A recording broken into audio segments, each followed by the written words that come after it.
ఈ జనవరి 10వ తేదీన అయితే గేమ్ చేంజర్ సినిమా గ్రాండ్గా రిలీజ్ కాబోతుంది. అండ్ ఈ మూవీ పైన బజ్ కూడా బాగానే ఏర్పడింది అనమాట. So because of trailer cut వచ్చిన తర్వాత కొంచెం ఫ్యాన్స్ కూడా ఓకే సో దమ్ము వచ్చింది అమ్మయ్య ఓకే అన్నట్టు అంటే ట్రస్ట్ చేయొచ్చు, శంకర్ గారు ఏదైనా కొంచెం కొత్తగానే ప్లాన్ చేశారన్నట్టుగా అంటే అన్ని గెటప్ చూసిన తర్వాత అనిపించింది. బట్ ఇప్పుడు ఏంటంటే ఈ సినిమాకి పోటీగా మళ్ళీ అల్లు అర్జున్ గారు రాబోతున్నారు అన్నట్టుగా న్యూస్ వస్తుంది అనమాట. న్యూస్ కాదు, కన్ఫర్మ్ చేసేసారు.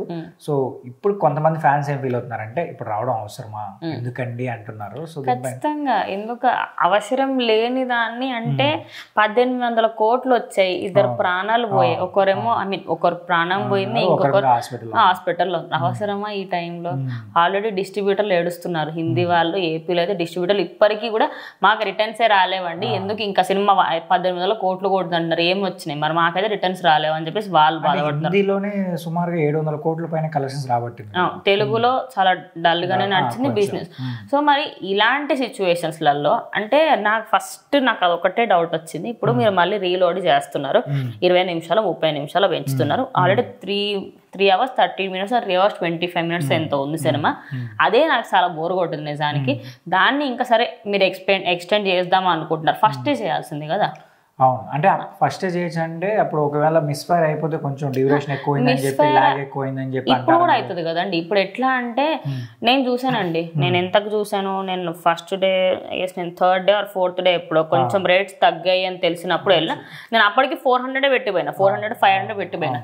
మరి నా పైసలు రిటర్న్ ఇస్తారా మీరు నాకు? నేను మళ్ళీ సినిమా చూడడానికి అంటే నాకు ఒక హాఫ్ స్టోరీ కదా, నాకు 3-4 స్టోరీ తెలుసు, నేను 20 నిమిషాలకు నేను మళ్ళీ ఎందుకు వెళ్ళను కదా ఆబ్వియస్లీ. అంటే యాక్చువల్గా ఇది ఫ్యాన్స్ని ఆకట్టుకోవడం కోసం, అది కూడా సంక్రాంతిని యూజ్ చేసుకుందాం, ఎందుకంటే సంక్రాంతికి ఎక్కువగా ఇంటికి వెళ్తారు, సో కొంచెం ఫెస్టివల్ మోడ్ కాబట్టి సో మూవీస్ చూడడానికి ఇంట్రెస్ట్ చూపిస్తారు కదా.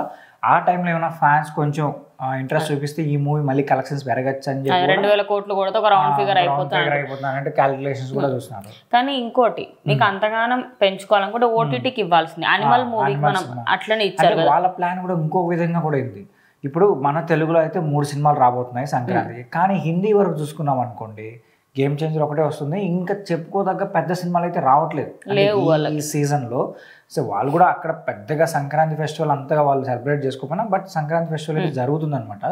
సో ఆ టైంలో వాళ్ళని క్యాష్ చేసుకుందాం అన్నట్టు కూడా వాళ్ళు ఆలోచించినట్టు అనిపిస్తుంది మేబీ. ఎందుకంటే తెలుగు వాళ్ళకి అంత ఇంట్రెస్ట్ ఉండకపోయినప్పటికీ కూడా హిందీ వాళ్ళకు ఉంటుంది, ఎందుకంటే అరే ఆ 20 నిమిషాలు ఏముంది, థర్డ్ పార్ట్ గురించి ఏమైనా ఉందా, లేకపోతే విజయ్ దేవరకొండ క్యామియో ఏమన్నా చూపిస్తారా, అది ఏమైనా ఇస్తారేమో అని చెప్పేసి వాళ్ళు ఎగ్జైటెడ్ అవ్వచ్చు. కానీ ఇప్పుడు ఎట్లా అంటే నీకు కాదండి, ఒక్కటే నేను ఆల్రెడీ చూసిన సినిమాని మీరు ఇంకొక 20 నిమిషాలు యాడ్ చేసి మీరు నాకు ఇంకో 300 పెట్టి సినిమాకి వెళ్ళమంటాం కరెక్ట్ కాదు. అండ్ నేను అసలు ఆ సినిమాకి ఎందుకు వెళ్తా? నాకు ఇప్పుడు కొత్త సినిమాలు 3 ఉన్నాయండి, నేను 10 రూపాయలు తక్కువ పెట్టుకుని వెళ్తా. కొత్త సినిమాకి వెళ్దామని చూస్తారు, అదే డబ్బు కొత్త సినిమాకి వస్తుంది. బట్ సో వాళ్ళు ఎలా అంటే కొంతమంది ఫ్యాన్స్ ని టార్గెట్ చేద్దాం, సో వాళ్ళైతే ఖచ్చితంగా అరే ఇంకా 20 నిమిషాలు మీరు అన్నట్టు ఇంక 20 నిమిషాలు ఏ సీన్స్ పెట్టి ఉంటారు, వాళ్ళు ఏమైనా థర్డ్ పార్టీ లీడ్ ఇచ్చారా, సో ఈ క్యాలిక్యులేషన్స్ లో వెళ్ళొచ్చు అని చెప్పి కూడా. లేకపోతే అసలు ఇదంతా డ్రామా అవసరం లేదండి. ఇప్పుడు అనిమల్ మూవీకి కూడా మనకు కొన్ని సీన్స్ యాడ్ చేసి ఉంటాయి అనిపిస్తుంది, యాడ్ చేసి ఉంటాయి, ఎందుకంటే సినిమాటిక్ ఏమో కొంచెం డిఫరెంట్గా ఉంది ఓటీటీలు అన్నట్టుగా అనిపిస్తూ ఉంటుంది.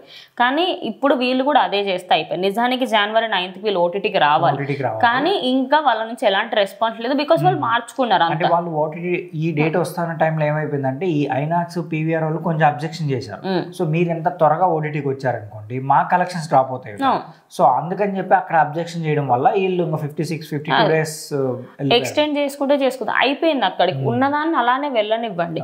మీరు కావాలని ఇప్పుడు ఎట్లా అంటే జస్ట్ ఇమాజిన్ ఆ సీన్స్ ఏమంత వావు లేవనుకోండి, పెట్టిన వాళ్ళు మళ్ళీ రిటర్న్ కూడా అవుతారు. సో అది కూడా ఒకసారి ఆలోచించుకొని అవసరం అయితేనే మైత్రి మూవీ మేకర్స్ ఇలాంటి డిసిషన్ తీసుకుంటారని నేను అనుకుంటున్నా.